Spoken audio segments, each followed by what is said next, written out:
I almost dropped my keys. She grabbed my arm before I even reached the front steps. Not hard, just enough to stop me. "There's someone in your house." I laughed. I actually laughed. Came out short and awkward. "No, there isn't." She didn't smile back. "I hear it every day," she said. A voice. Crying. Asking for help. Telling someone to stop. That's when something felt off. I stood there, still holding my keys, staring at her like she just said something I wasn't supposed to hear. "My house?" I asked. She nodded slowly. "Always during the day. Around the same time. I live alone." That part hit me a second later. Not right away. I wish it had. I told her she must have heard something from another house. Maybe a TV.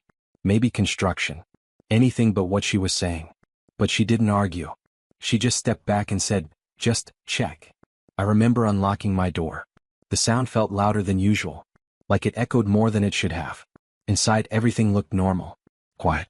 Too quiet. I walked through each room. Living room. Kitchen. Bedroom. Closet. Nothing. No signs of anyone. No broken locks. No open windows. I stood there for a while, listening. Nothing. I almost felt stupid for even checking. Then I noticed something I shouldn't have noticed. The air felt warmer near the hallway. Not hot. Just different. I didn't say anything to her when I walked back outside. But I didn't tell her she was wrong either. Because something about the way she said it stayed with me. And that night, I couldn't stop thinking about it. I didn't sleep much that night. Not because I heard anything. I didn't. That almost made it worse. It was quiet. Too normal. Like nothing had ever happened. The next morning, I told myself to forget it. People hear things. Walls are thin. Sounds travel. It made sense if I didn't think too hard. But I did. Around noon, I stopped what I was doing and just stood still. Listening. I don't know why I picked that time. Maybe because she said during the day. Maybe because something in me wanted to prove her wrong. At first, nothing. Just the hum of the fridge. A car passing outside. My own breathing. Then I heard something faint. So faint I almost missed it. I shouldn't have noticed that. It sounded like movement. Not footsteps. More like something dragging lightly across a surface. I froze. I didn't move. I didn't even breathe right for a second. It stopped. Just like that. I walked slowly toward the hallway. The same place that felt warmer yesterday. Everything looked the same. Door to the guest room closed. Bathroom door open. Closet shut. Nothing out of place. I opened the guest room first. Empty. Bed made. Window locked. Then the closet. Nothing. I even checked under the bed, which I haven't done since I was a kid. Still nothing. I stood there, feeling a little embarrassed again. Then I heard it. A sound. Not loud. Not clear. But this time, I knew it wasn't just movement. It sounded like a voice. Oh, broken. Like someone trying not to be heard. I didn't understand the words. But I understood the feeling behind them. And I knew one thing for sure. It wasn't coming from outside. I didn't call anyone. Not the police. Not a friend. Not even my neighbor. I kept it to myself. I don't know why.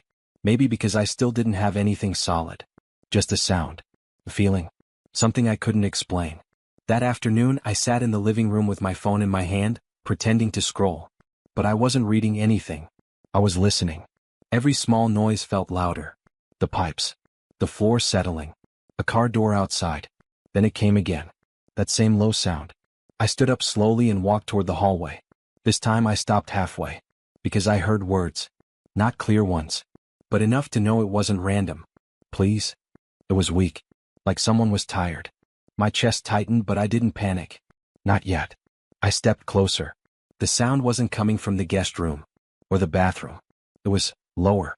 That's when I noticed something I'd never paid attention to before. At the end of the hallway, behind a small storage cabinet, there was a narrow panel on the wall.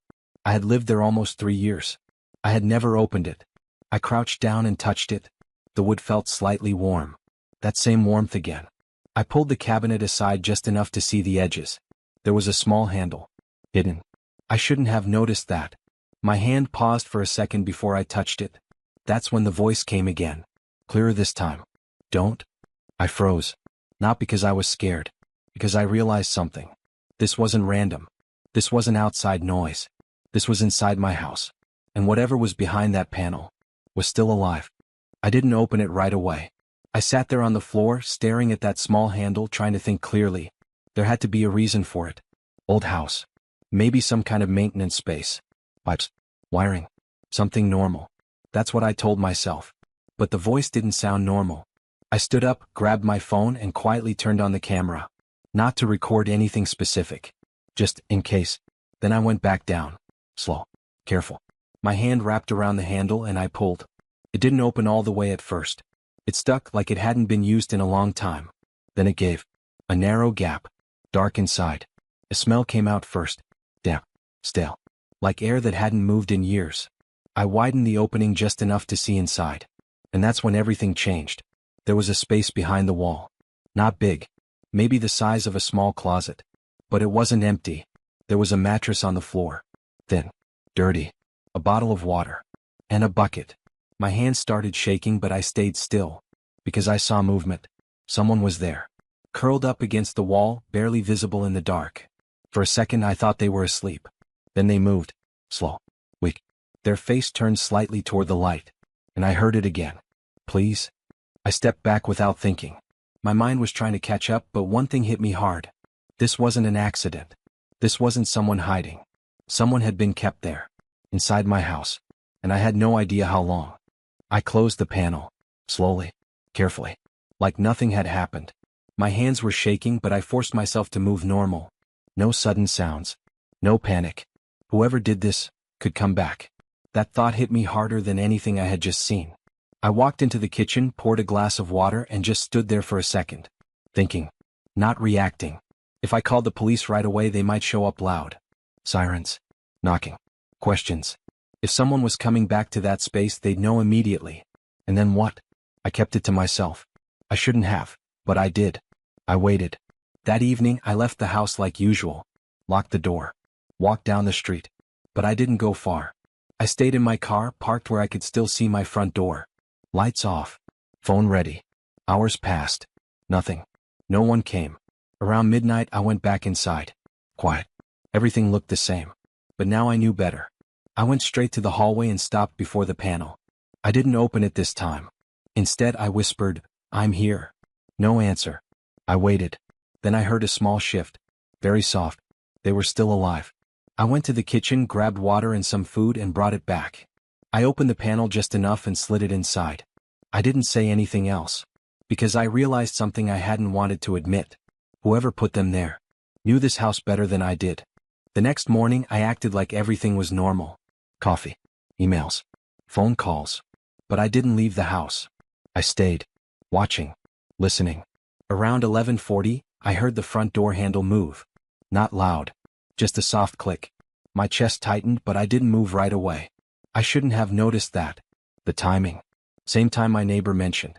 I stepped quietly into the hallway, staying just out of sight. The door opened slowly. No force. No break-in. A key. Someone had a key to my house. A man walked in like he belonged there. Mid-40s maybe. Come. No rush. He closed the door behind him and stood still for a second. Listening. Just like I had been doing. Then he walked straight to the hallway. No hesitation. No searching. Like he knew exactly where to go. I kept my phone steady, recording everything. He moved the small cabinet aside. Reached for the hidden handle. Opened the panel. I heard him speak. Oh. Controlled. "You're still quiet today." "Good." Silence. Then a faint sound from inside. He crouched down. I couldn't see his face clearly but I heard enough. Don't make this harder." My hands felt cold but my mind stayed clear. I had what I needed now. Proof. Routine. Access. This wasn't random. This was planned. And I knew something else too. He trusted that no one would ever notice. That's when I decided. I wasn't going to confront him. I was going to let him come back. One more time. But next time, he wouldn't be walking out. I didn't change anything the next day. Same routine. Same quiet house. I even left at the usual time. But this time I didn't stay in my car. I went straight to the police station. No panic. No long explanation. I just showed them the video. The officer watched it once, then again. He didn't ask many questions after that. They moved fast. By late morning, 2 plainclothes officers were inside my house with me. No uniforms. No noise. They checked the panel first. Opened it wider than I had. The person inside barely reacted. Weak. Dehydrated. Alive. They didn't speak to them much. Just enough to keep them calm. Then they closed it again. Carefully. like nothing had changed. We waited. Lights off. Curtains drawn. Time moved slower than I expected. Around 11:40 the door opened. Same soft click. Same man. He walked in like before. Comfortable. He didn't notice anything. Not the officers. Not me. He went straight to the hallway. Moved the cabinet. Reached for the handle. The moment the panel opened, they stepped in. Police. Don't move. He froze. Didn't run. Didn't fight. Just sat there for a second like his mind hadn't caught up yet. Then they pulled him back. Handcuffed him right there in my hallway. He kept saying one thing. She was safe. No one answered him. As they let him out, I stayed where I was. Because I realized something I hadn't expected. This wasn't the end. It was just the moment everything finally came into the light.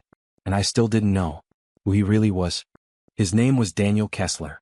That's what the detective told me later that evening, sitting across from me at my own kitchen table. He wasn't a stranger. That part stayed with me. He used to own the house. Before me. Years ago. The space behind the wall? It wasn't part of the original design. He had built it himself. No permits. No records. Hidden on purpose. The person inside was his sister. She had been reported missing almost 8 months earlier. I didn't react right away when I heard that. I just listened.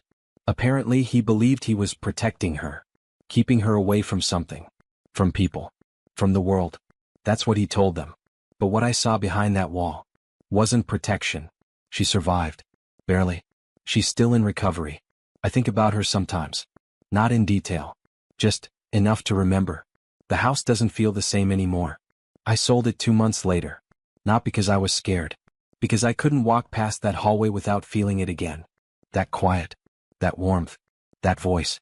My neighbor still lives there. She waved at me the last time I drove by. We never talked about it again. Some things don't need to be said twice. I still replay that moment sometimes. Standing there, keys in my hand. Laughing. Thinking it was a joke. That's the part that stays with me the most. Because it wasn't the voice that changed everything. It was the fact. Someone heard it before I did.